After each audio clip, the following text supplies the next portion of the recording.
tu amistad me hace bien.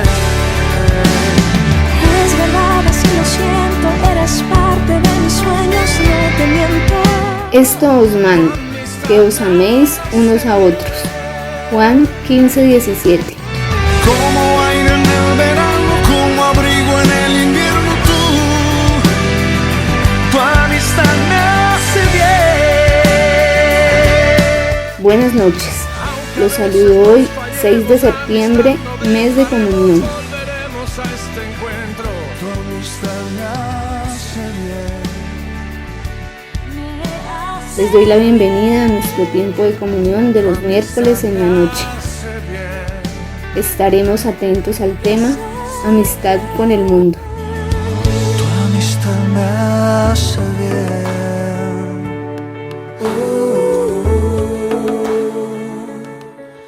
Buenas noches. Los miércoles de este mes de septiembre vamos a estar meditando acerca de la amistad. Y hoy nos corresponde una amistad que no conviene. El tema es amistad con el mundo. Lo que esperamos que el Señor nos muestre y nos enseñe hoy es sobre lo que ya hemos aprendido, cómo tomarlo de una manera práctica, a diario, y hacerlo una realidad. La palabra tiene mucho poder cuando la conocemos, pero cuando la ponemos en práctica es que se ve todo el potencial, todo el poder que ella tiene. El Señor nos limpia con ella, nos poda con ella, nos perfecciona, nos nutre. Entonces, conocerla es útil, pero que el Señor nos muestre hoy, nos revele cómo vamos a ponerla en práctica a diario. Padre, en el nombre de Jesús, gracias te damos por esta oportunidad, por este tiempo, Señor, donde hemos exaltado tu nombre. Gracias por tu presencia aquí. Oramos que nos ayudes.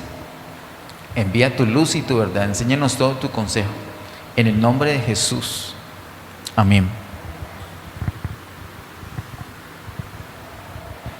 Vamos a ubicarnos inicialmente en Primera de Juan, capítulo 2, versos 15 al 17. Primera de Juan, capítulo 2, versos 15 al 17. Dice: no améis el mundo ni las cosas que están en el mundo. Si alguno ama al mundo, el amor del Padre no está en él. Y ahí ya podríamos terminar hoy. Imagínense lo que dice: si alguno ama al mundo, el amor del Padre no está en él. Es muy drástico y hemos hablado de el lenguaje que utiliza el apóstol Juan en todos sus escritos y particularmente en las cartas. ¿Se acuerdan cuando vimos el capítulo 1? Que usa un lenguaje muy absoluto. Muy absoluto. Entonces, él dice, por ejemplo, aquí en esta carta, el que practica el pecado, ¿qué dice él? Dice que es del diablo. Ah, sí, es muy absoluto y es verdad. Entonces hay que entender todas esas expresiones que son verdad. Y él dice que si alguno ama al mundo, el amor del Padre no está en él. El amor al mundo es inversamente proporcional al amor del Padre. Si usted ama mucho al mundo, poco del amor del Padre tiene. Él lo dice de una manera absoluta: el amor del Padre no está en él.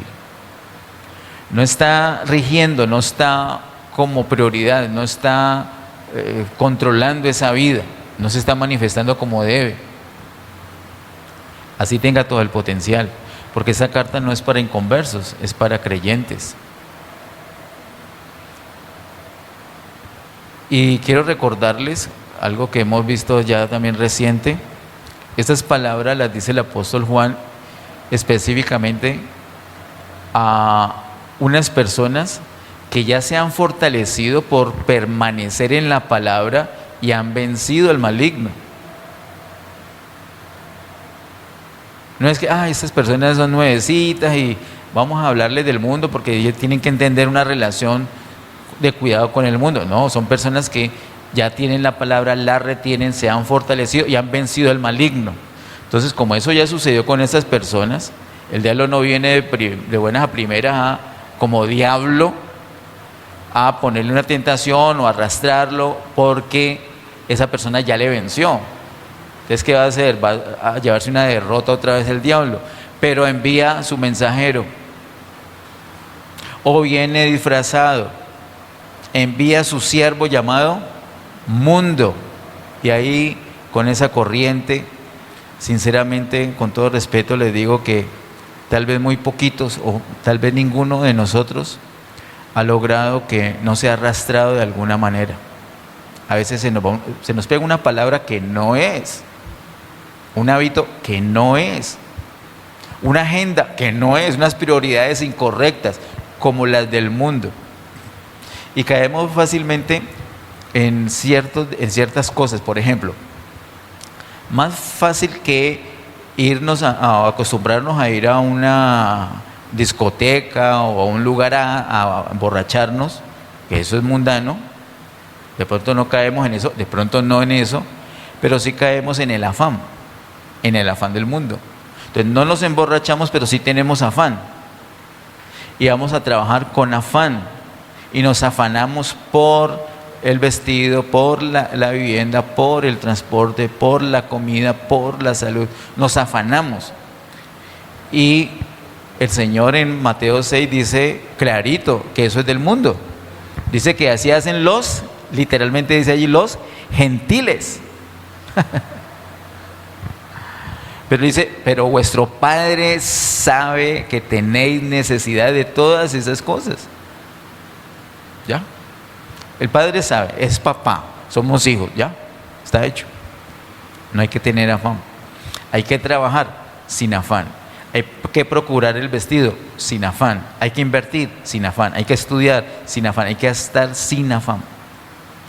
El afán es una muestra que el mundo nos está arrastrando y que le estamos sirviendo a aquel a quien tiene el mundo subyugado, que es el diablo, y no a Dios. Así que es muy sutil. No pensemos que yo no me emborracho, yo no rumbeo, yo no me drogo, pero ¿tienes afán? O los hábitos en la casa, que las novelas, que las películas, que las canciones. Son cosas sutiles. Que la cultura. La cultura lo vimos el año pasado. El apóstol Pablo, cuando habla a los colosenses, es muy claro en decir que la cultura es de los principales estorbos que hay para disfrutar la plenitud que está contenida en Cristo. La cultura. Hay una cultura, métale deportes, métale folclore, métale tradiciones, todo, métale la Navidad. ¿Cómo amamos la Navidad los creyentes? ¿Amamos esa tradición? ¿La amamos? Muchos la defendemos a capa y espada, pues. Y sí, el espíritu de la Navidad. Y eso es complicadísimo. Alguien que nos hable, yo por eso no hablo en contra de la Navidad para que nadie se enoje. Porque nos gusta poner las bolitas, los arbolitos y seguir la tradición que no es de la Biblia. Y como no es de la Biblia, es del mundo. De algún lado tiene que salir. Es del mundo. Entonces hay cosas así, y si no es la Navidad, es la Semana Santa. Son cosas que el Señor no ha instituido, pero que están tan arraigadas. Ay, Señor. Yo sé que en las iglesias de Colombia están muy arraigadas. Yo tengo pruebas de eso. Tengo un grupo que me muestra eso cada rato. Entonces, todo eso es del mundo. Y acá dice, no améis al mundo ni las cosas que están en el mundo. Si alguno ama al mundo, el amor del Padre no está en él. Verso 16, porque todo lo que hay en el mundo, los deseos de la carne, los deseos de los ojos y la vanagloria de la vida, no proviene del Padre, sino del mundo. Y el mundo pasa y sus deseos, pero el que hace la voluntad de Dios permanece para siempre. de eso también depende un final que puede ser que nosotros trascendamos o que no trascendamos, que nosotros tengamos éxito o no lo tengamos. El mundo pasa y sus deseos. Pareciera que no, pareciera que lo correcto es lo que hace el mundo, entonces por eso lo seguimos. Pero nada que ver.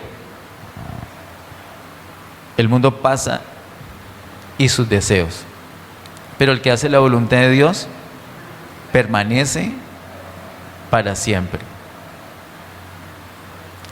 El verso 16 nos habla de las tres cosas que el apóstol Juan nos enseña, en las que se dividen las cosas del mundo. También es algo conocido. Dice, porque todo lo que hay en el mundo, primero, deseos de la carne; segundo, deseos de los ojos; tercero, vanagloria de la vida. Cualquier cosa que sea del mundo lo podemos meter en una de esas categorías: deseos, primero de la carne; segundo, deseos de los ojos; y vanagloria de la vida. Esas tres cosas. Así que cuando él dice en el verso 15, no améis al mundo, no es que no amemos a nuestros vecinos porque son mundanos, o a nuestros familiares porque son mundanos. ¿Qué tal, por ejemplo, que nuestros padres sean mundanos? Entonces ya no los voy a amar porque la Biblia dice no améis al mundo. No se refiere a las personas, sino al sistema. No vamos a amar a ese sistema, que es un sistema diabólico. El mismo Juan lo dice expresamente en el capítulo 5 de esta misma carta. Todo el mundo entero está bajo el poder de Satanás. Ese sistema del mundo no lo vamos a amar. Ese sistema se compone de tres cosas. Se compone de los deseos de la carne, los deseos de los ojos y vanagloria de la vida. Lo cual no es nuevo. Esa cita de Génesis 3:6 nos muestra que no es algo nuevo. Es una estrategia que Satanás ha usado desde el primer hombre, desde Adán. Se presenta delante de Eva a engañarla y mezcla una suerte de verdades y mentiras. Así es el engaño. Con que Dios ha dicho que...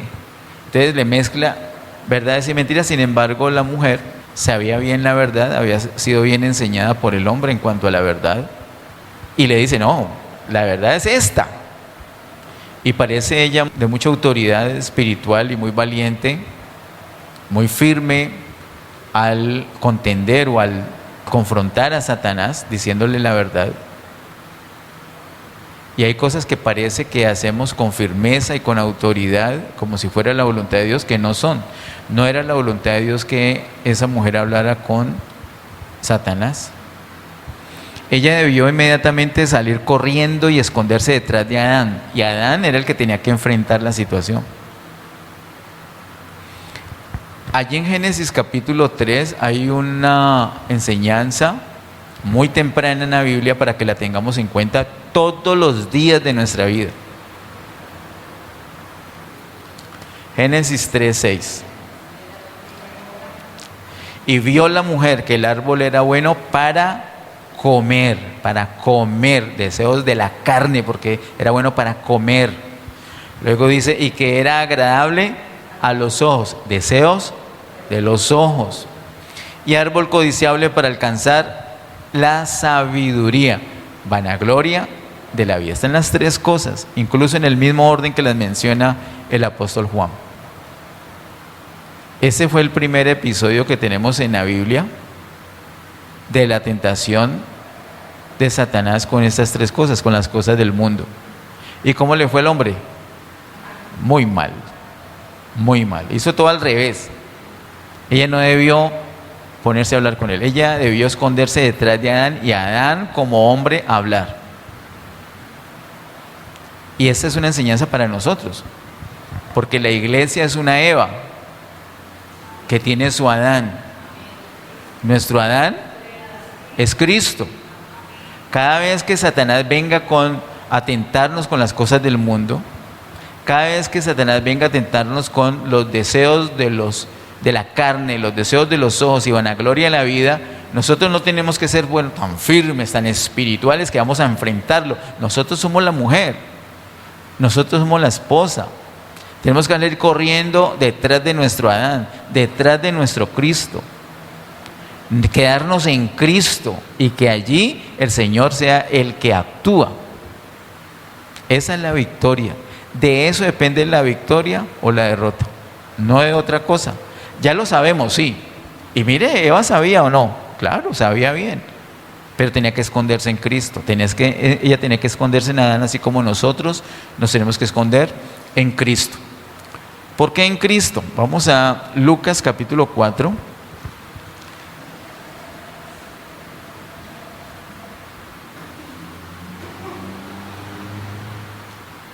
Lucas capítulo 4. Vamos a considerar los versos 1 al 13. Por partes, vamos primero Lucas 4, 1 y 2.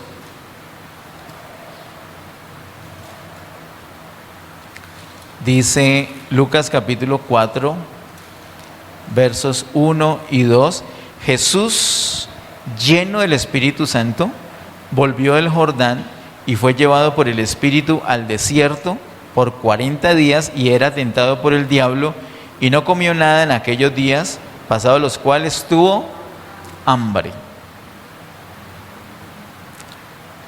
Esos dos versos es como para detenernos un año ahí o más. Dice Jesús, lleno del Espíritu Santo. Generalmente vamos rápido a mirar los episodios de la tentación, pero es que esto es clave. Jesús lleno del Espíritu Santo. Nosotros sabemos que Él venció esa tentación, ¿cierto? Y entonces anticipadamente Lucas ya dice ¿por qué? Porque Jesús lleno del Espíritu Santo. Ahora, dice, volvió del Jordán y fue llevado, ¿por quién? Por el mismo Espíritu al desierto. ¿Qué le iba a suceder en el desierto? Tentación. Cuando tú eres tentado, escúchame y disculpa que no haga una cita privada contigo para preguntarte algo tan íntimo. Cuando tú eres tentado, eres llevado por el Espíritu, por tu carne, por el mundo, por Satanás mismo, por uno de sus demonios. ¿Quién te lleva a ese lugar donde eres tentado? ¿Quién te lleva a ese desierto? Allí las cosas ya empiezan a cambiar. ¿Es posible que el Espíritu nos lleve a un lugar para ser tentados? ¿Es posible dentro de la soberanía de Dios? Sinceramente yo pensé un poco en esto. Y creo que no, pero yo no lo descarto. En la soberanía de Dios algo puede ser. Aquí para el Señor Jesús sí era clave, no solamente para Jesús, para nosotros era clave que el Señor lo llevara. Eso es parte de la dispensación del deseo de Dios, del proceso que Jesús tenía que pasar para nosotros, para nuestra bendición. No va a ser lo mismo que el Espíritu nos lleve a uno de nosotros a una tentación, porque nosotros no somos Cristo. Pero pienso que generalmente somos nosotros que vamos de pronto influenciados por el mundo, por Satanás o por la carne, pero no es el Espíritu, sino nosotros que vamos a ese paseo donde vamos a ser tentados, o vamos a ese restaurante, o a esa heladería, a ese centro comercial, a esa cancha, a ese gimnasio. No quiere decir que no podemos ir a ninguno de estos sitios, sino que si en ese sitio hay algo que nos va a tentar, ¿para qué vamos allá? Muchas veces nosotros somos los que vamos, no el Espíritu que nos lleva. Era clave que el Espíritu llevara a Jesús allí, porque Jesús como hombre, dependiendo del Espíritu Santo, debía tener esa victoria acá en la tierra frente al diablo, porque luego que Cristo se impartiera en nosotros, iba a venir ese Cristo vencedor en nosotros. El Cristo que nosotros tenemos es un Cristo que pasó por todo esto y otras cosas, pero particularmente por esto es un Cristo vencedor. Por eso, cuando nosotros nos escondemos en Él, ya, victoria. Porque Él pasó por ahí. Versículos 3 al 4 nos muestran la primera tentación, que tiene que ver con los deseos de la carne. Entonces el diablo le dijo: si eres hijo de Dios, di a esta piedra que se convierta en pan. Jesús respondiendo le dijo: escrito está, no solo de pan vivirá el hombre, sino de toda palabra de Dios. Ese es nuestro sustento, no solamente el pan material, sino toda palabra de Dios. Es espectacular. Dice el versículo 2, no comió nada en aquellos días pasados los cuales tuvo hambre. No comió el Señor ningún pan material, pero el Señor estuvo comiendo un manjar que Él llama en el versículo número 4, toda palabra de Dios. Eso es lo que estuvo comiendo el Señor. Él estuvo deleitándose. Él no estuvo sufriendo.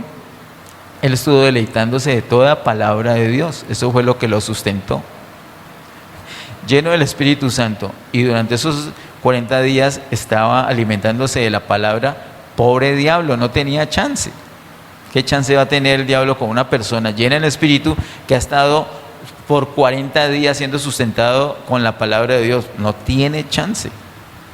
Por eso le contestó así de una, con esa firmeza.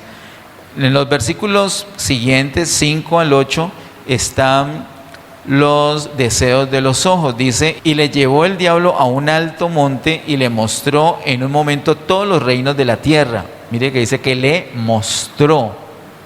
Y le dijo el diablo: a ti te daré toda esa potestad y la gloria de ellos, porque a mí me ha sido entregada, y a quien quiera la doy. Si tú postrado me adorares, todos serán tuyos. Esto es una clásica tentación. Es que las tres son clásicas. De pronto la primera es como más básica porque se trata de la comida. Pero la otra se puede tratar de una satisfacción. Recuerde que los ojos y la codicia van muy ligados. Si el diablo puede hacer que uno codicie algo, ya está listico el diablo para decir: eso va a ser tuyo si postrado me adoras. ¿Y por qué vemos a creyentes que se postran y adoran al diablo? Porque ya cayeron en el ámbito de la codicia. Y nosotros somos muy buenos para señalar: oye, pero ¿cómo se le ocurre? Pero es que, a ver, ¿usted ha tenido una fiebre muy alta? ¿Alguna vez ha padecido una fiebre muy alta? ¿Usted reacciona normal? ¿Está funcionando todo bien? No, uno está mal.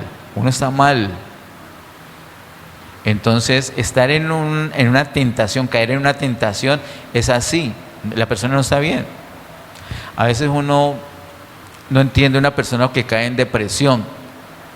Gracias al Señor cuando nos ha permitido caer en depresión, porque es una ayudita para entender a las personas cuando caen en depresión. Cuando uno cae en depresión, uno se quiere morir. Es un sentimiento casi que común, es morirse. Y uno empieza a ajustar todo. Yo recuerdo un tiempo que todavía estaba trabajando en la universidad, estaba en una situación toda estresante. Y yo pensé en la casa: bueno, a ver, la iglesia ya sabe lo del reino. Ya todo el mundo sabe lo del reino, todo el mundo predica del reino y todo el mundo abre la Biblia y ya todo el mundo ve lo del reino. No es así, así es. Cualquiera de los hermanos abre y ya ve. Entonces yo dije: la iglesia ya está arreglado. Sara es guapa, mire, eso no importa que le partan ese brazo en 2, 3 partes, ahí está. Mis hijos ya están grandes. Entonces, ¿ya puedo morir? Y de paso no tengo que enfrentar esta situación que me da asco, una situación que estaba viviendo. Uno se siente así. Cuando las personas, o cuando estamos bajo una tentación, hay una como un calor, ¿no? ¿Usted no ha sentido? Es como una fiebre, es como una taquicardia, es como una excitación, es como si hubiéramos sido inyectados de algo. Ahí está el diablo, haciéndonos esa trampa.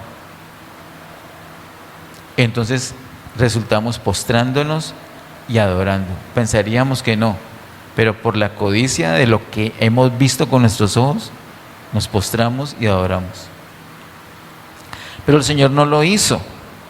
Versículo 6, y le dijo el diablo: a ti te daré toda esta potestad y la gloria de ellos, porque a mí me ha sido entregada y a quien quiero la doy. Si tú postrado me adorares, todos serán tuyos. Verso 8, respondiendo Jesús le dijo: vete de mí, Satanás, porque escrito está: al Señor tu Dios adorarás y a Él solo servirás.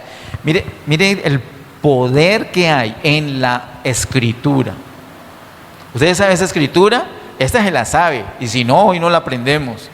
Vete, Satanás, porque escrito está: al Señor tu Dios adorarás y a Él solo servirás. Nosotros sabemos que hay un poder en la palabra, un poder que ni siquiera alcanzamos a entender hasta dónde va ese poder. Hay mucho poder. Entonces, viene una tentación, contestemos con la palabra. A veces tenemos la palabra, la sabemos y sabemos que es poderosa y no somos capaces de. ¿Por qué? Porque ya estamos en la tentación, pero sin la llenura del Espíritu Santo. Pero caiga en cualquier tentación, o que el diablo lo confronte a una tentación, le ponga delante una tentación. Usted tiene la Escritura y está lleno del Espíritu Santo, usted va a poder hablarla, declararla, y la demora es que usted la declare, y el diablo, ya se le escapó usted el diablo otra vez, así como Jesús.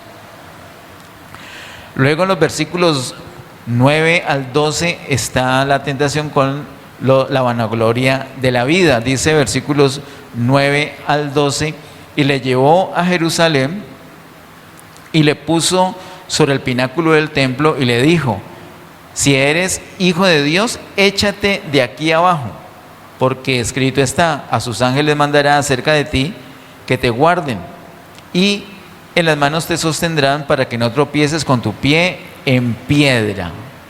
Entonces, claro, imagínense la parte más alta del templo, nomás subiéndose, la gente se iba a golpar, a mirar y todo el asunto. El Señor se lanzaba, ¡ay! Todo el mundo gritando, ¡ay! Se mató a este. Cuando los ángeles vienen y lo hacen descender suavemente y ni se despeluca, ¿se imagina la ovación? Este era el rey, ya no hay duda, pero él no quería ese reino así como lo querían los judíos. ¿Se acuerda que lo vimos en Hechos capítulo 1? Ellos pensaban en ese reino terrenal y el Señor le dijo: no, mi reino no es de acá.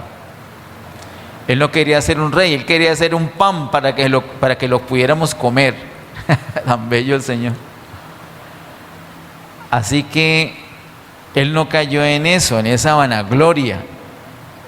Dice el versículo 12: respondiendo Jesús le dijo: dicho está, no tentarás al Señor tu Dios. Consecuencia, versículo 13: y cuando el diablo hubo acabado toda tentación, se apartó de él por un tiempo. El diablo acabó toda tentación. Dame una pausita ahí. Entonces insiste por acá, insiste con unas cosas, no necesariamente una, pero con cosas, una o más cosas que tienen que ver con los deseos de la carne. No te pudo hacer caer, no te va a dejar, no esté tan guapo, Jehová. No, espérate, todavía tiene más chance, todavía tiene otra carta que jugar, y se trata de los deseos de los ojos. No, esta de pronto aguanta los deseos de la carne, más menos los deseos de los ojos. Usted lo espanta con la palabra y todavía tiene otro chance. ¿Cuál? La vanagloria de la vida. Uno de esos lo va a encontrar usted débil en alguno de ellos. Y si no, entonces ya terminó toda tentación y lo va a dejar por un tiempo. Entonces no digan: no, ya acabé con este para siempre, no va a volver. Va a volver. pues que vuelva y lo va a encontrar usted más fuerte, más firme. Amén. ¿Qué tenemos que hacer? Escondernos en este que venció. Aquí está. ¿Quién fue el que venció? El primer Adán no venció. Este postrer Adán, ese fue el que venció. En ese postrer Adán es que nosotros nos cubrimos, nos recubrimos de Cristo. Hablamos como Cristo, dejamos que Cristo hable, que Cristo actúe. Una dependencia de Él. ¿Cómo puede ser posible esto? Llenos del Espíritu Santo y apropiándonos de la palabra. Sinceramente es básico, pero fortísimo. Es lo que necesitamos hacer.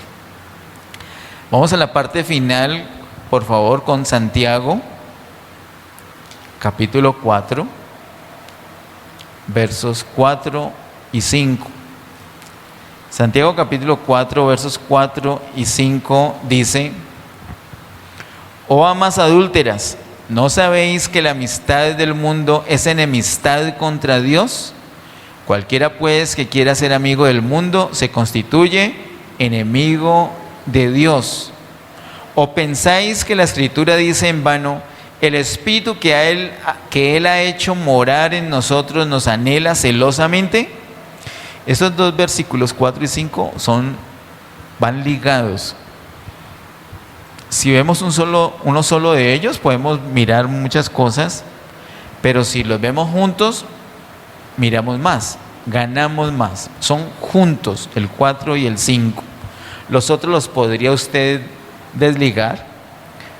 Lo más valioso es cuando vemos todo el capítulo, lo aprendimos sobre todo durante la pandemia, en el 2020, que veamos, por ejemplo, todo el capítulo 13 de Mateo. Recuerda que ganamos tanto entendiendo las parábolas al mirar todo el capítulo y no por pedacitos, ¿se acuerdan? Que es un error que yo veo que la iglesia comete, los siervos han cometido, muchos maestros yo los he visto enseñando las parábolas muy aisladas. No caen en la cuenta, por ejemplo, que hay un orden cronológico en ellas, que si ya antes mencionó una cosa, más adelante no la vuelve a mencionar. Entonces, si uno la ve aislada, se pierde. Gana mucho uno viendo un capítulo o inclusive dos capítulos, como en ese mismo año 2020 vimos capítulo 24 y 25, la profecía del Señor, o reciente que vimos en Juan capítulo 9 y 10, el asunto de la ceguera. Son esos dos capítulos, no uno, sino los dos. Entonces, cuando uno ve todo el bloque, gana más. Aquí es bueno ver todo el capítulo 4, de hecho toda la carta, de hecho todo el Nuevo Testamento, de hecho toda la Biblia, pero podría ser que miráramos los versos 4 y 5 y los demás no ligados. Pero si no ligamos 4 y 5, perdemos mucho. El 4 dice: oh amas adúlteras. ¿Qué es eso de adulterio? ¿Cómo estaba esa leche que compraste hoy, Fanny? ¿La pudiste probar? ¿Estaba buena? ¿Sí? Esa cara de satisfacción que pone, tiene que está buenísima. Si estuviera adulterada esa leche, te hubieras dado cuenta de una, ¿cierto? Por el sabor, por el color, la consistencia. ¿Qué es eso de adúlteras? ¿Qué es eso de almas adúlteras?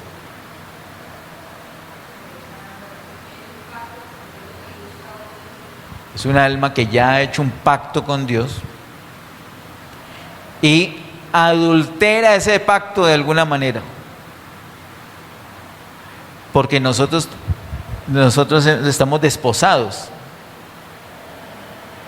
Entonces nuestro amor, nuestro todo es para nuestro novio, pero cuando no es nuestro todo para nuestro novio, sino que le hacemos ojitos a otro novio, ahí estamos adulterando un pacto en el que ya entramos. El mundo en ese sentido no tiene ese problema de adulterio. Ellos son muy fieles. Pero la iglesia tiene que tener ese cuidado. oh almas adúlteras, ¿no sabéis? ¿Y cuál es el problema? ¿Por qué esa palabra tan fuerte? ¿No sabéis que la amistad del mundo es enemistad contra Dios? Te dejaste llevar por los deseos de la carne. Eso te trae enemistad contra Dios. Te dejaste llevar por los deseos de los ojos. Eso te pone en enemistad contra Dios. O vanagloria en la vida, te pone en enemistad contra Dios. No sabéis que la amistad del mundo es enemistad contra Dios. Entonces no hay manera de tener todo, de tener a Dios y de tener al mundo. De pronto, en nuestra angustia, en nuestra imperfección, sería el gran anhelo, el sueño de mi vida, poder estar en paz con Dios y disfrutar de todo lo mundano. Qué rico sería. No se puede. No se puede. No se puede. Qué feliz sería nuestra carne. Y a la larga, no todo se pudre, un poquito de contaminación en esa leche y mañana cómo amanece eso. El Señor sabe qué es lo que nos conviene. Entonces Él quiere que no tengamos ese adulterio, que seamos fieles a Él. No podemos tener amistad con el mundo. Sí, con gente mundana. Un poco más adelante, si el Señor lo permite, en estos miércoles lo vamos a ver. Pero no con el mundo, no con el sistema. No podemos apoyar este sistema mundano. No podemos. Nosotros no. Otros lo hagan, nosotros no. Cualquiera pues que quiera ser amigo del mundo se constituye enemigo de Dios. Si uno le pregunta a la iglesia en general, ¿cuántos quieren ser enemigos de Dios? Pues nadie. Pero si uno le dice sinceramente, ¿cuántos quisieran ser amigos del mundo? Sinceramente, si son sinceros, yo pienso que muchas personas levantarían la mano. Pero es la misma cosa. Lo que pasa es que es más sutil. Y de eso se trata la sutileza de Satanás, para pretender arrastrarnos con la corriente del mundo. Muy duro. Pero no estamos solos, por eso el verso 5 está ligado. Dice: ¿o pensáis que la Escritura dice en vano, el Espíritu que Él ha hecho morar en nosotros nos anhela celosamente? Si usted nota, el apóstol Santiago, la única parte que habla del Espíritu que Él ha hecho morar en nosotros es aquí. No lo dice en ningún otro lado. Santiago, es aquí, para referirse a ese problema de la amistad con el mundo. Y lo presenta como el Espíritu que Él ha hecho morar en nosotros, que nos anhela celosamente, es decir, exclusivos para el Señor. Ustedes son míos, punto, no los comparto. Ese es el anhelo. Pero ¿dónde está ese Espíritu? Él ya lo hizo morar en nosotros. Ya, hermanos, ¿qué quiere decir eso? Uy, qué chicharrón el del verso 4, qué solución la del verso 5. Ya está ahí, el Espíritu ya está morando. La demora es depender de Él, así como hizo Jesús. Depender de Él y asunto resuelto. Hermanos, la amistad, como dice el versículo 4, la amistad del mundo es enemistad contra Dios. Vamos a orar para terminar este tiempo. Amado Padre, en el nombre de Jesús, gracias, Señor, te damos por tu gran amor, por tu misericordia. Gracias por tu palabra, Señor. Oramos, Señor, que nos ayudes a recibir esta palabra. Ilumínanos con tu palabra, Señor. Aliméntanos y llénanos de tu Espíritu, Señor, para que la podamos hacer práctica, para que la activemos en el momento que necesitamos, para que andemos en ella, Señor, para que Satanás no gane ninguna ventaja, Padre. Señor, queremos amarte a ti con todo nuestro ser, que nuestros pensamientos, nuestros sentimientos, nuestras motivaciones, nuestros deseos, todos sean para ti. En nuestra debilidad no podemos hacerlo, pero tú sí puedes. Y tú ya estás morando en nosotros. Oramos que tomes control de todo nuestro ser, espíritu, alma y cuerpo. Oramos, Señor, que tomes control de nuestros pensamientos, de nuestros sentimientos, de nuestras motivaciones, para que nos encamines a ti, solo a ti, amado Dios. Ayúdanos a llenarnos del amor del Padre, para no amar absolutamente nada del mundo. Líbranos de caer en estas trampas, líbranos de ser arrastrados por la corriente de este mundo. Te lo pedimos, Señor, en el nombre de Cristo Jesús. Ayúdenos, Señor. A ti, Señor, y solo a ti nuestro amor. A ti, Señor, y solo a ti toda gloria, toda honra y honor por siempre. En Cristo Jesús. Amén. Bendiciones.